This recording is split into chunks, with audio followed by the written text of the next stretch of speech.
Okay, so I'm back on Galileo here, in light of all the recent talk of it on Hobby Talk. And I'm finishing up a bunch of other kits too right now, so I got some free time. So let's start with, I guess, the lower hull first. So I had initially glued all these chairs in, and then I tried swabbing the walls and getting a smooth line, but it was impossible, so I ripped all the chairs out, painted the walls, repainted the floor, and then the chairs went back down this afternoon with a blob of CA gel. Before I put them back in, I got this bit of detail here. Started off with some white, tried some red, then I wound up with the orange a lot, did that outlining there, and there is some silver down there as well. One of the things I've really wanted to do for this is to get that sensor target screen that they got going on, and I just couldn't think of it. I've been thinking of what kind of plastic I may have on hand. Maybe the 1000 Enterprise would actually, the sensor dish off of that would fit there, I don't know. But I don't have one anyway, so that's relevant. Then I realized that I do have the sensor dome off the TOS, or the lower hull sensor dome, and as it happens, this is gonna fit real nice. I gotta check my reference and see if it goes up here or somewhere like right there. I'm forgetting right now, but I'll get to that as well. Speaking to the rest of this, the hull and the fronts of the engines here are standard, as well as the pylons. These backs are the Chris Larson parts, which are much better, and then this two struts here. It came with 3, so I don't know if that means it should have 4, and there were 2 more up front, or if I had lost one maybe. So that's it for that on this part. And to accommodate another Chris Larson part, this hull used to come out flat this way and then straight down. So I had to slice all of this out, and I'll show you where that's at. I even thinned the walls out some as well. And of course I custom cut this door out.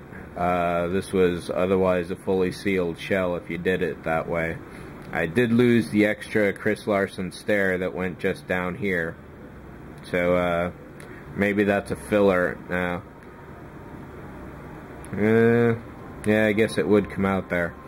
But that's enough of the bottom half, so let's take a look at the top half. So I got the light sheet in here, and right now I had to break it loose. There's a problem that I'll show you in a second, and there's a couple actually. So on the sides here, we're getting light. Let me try and get a better light balance here.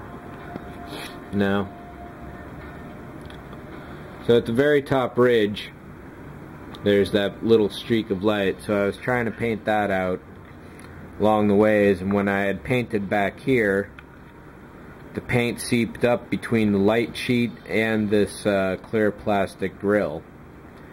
And I could break this all free, but that light sheet is utterly fixed to that grill. So I cut this little plug out, and while on the real one, this light box does go pretty much all the way to the back wall, this obviously doesn't now. And but when you're looking at it from all the various angles, it's really difficult to tell. So I might be able to do a perspective trick and get that to look right. So I'm still going to have to fill up this area and then paint it the dark gray, and then I've got to touch up the rest of the ceiling as well. This back wall was killing me for decisions, and I couldn't figure out if I wanted to glue it to the bottom or the top, or where it should really go.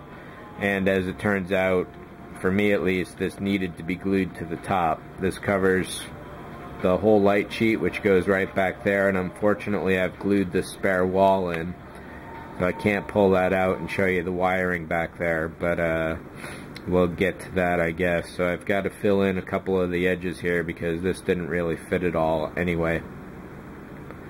So you'll notice that between the back wall here and this space, to get that to fit right, the two last chairs used to be all the way back here. So this is where the back wall was, so I had to shift everything that much up further. So what I'm going to do is get a screen grab of the tanks that are back there. Maybe I've got something laying around that could duplicate them, but at the very least I'll get a nice gloss print of that screen grab and put that back there. It's got a little ceiling light, which helps out a lot. I had to paint some of that out because I didn't want it bleeding through this Chris Larson back. And there's no way I could have built this, basically. And if you ever have the 20 bucks and this model, drop the 20 bucks on it, because this is way worth it.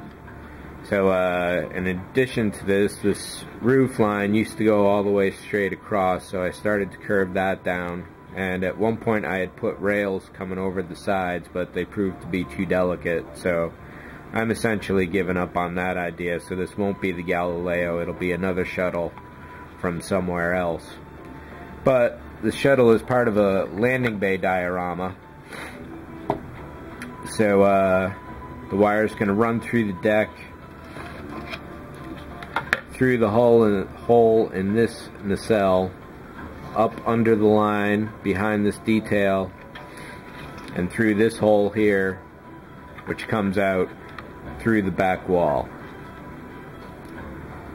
I had a tough time trying to figure out how to get it to do this. There's another idea I've come up with, but it's far more complex, where I'd take the wire and basically run it to two spots here, and then put two spots, bare open copper spots, on the floor, so whenever it was placed in a particular position it would light, but you shift it off and then it wouldn't. So that would be a very easy way to power it on and off.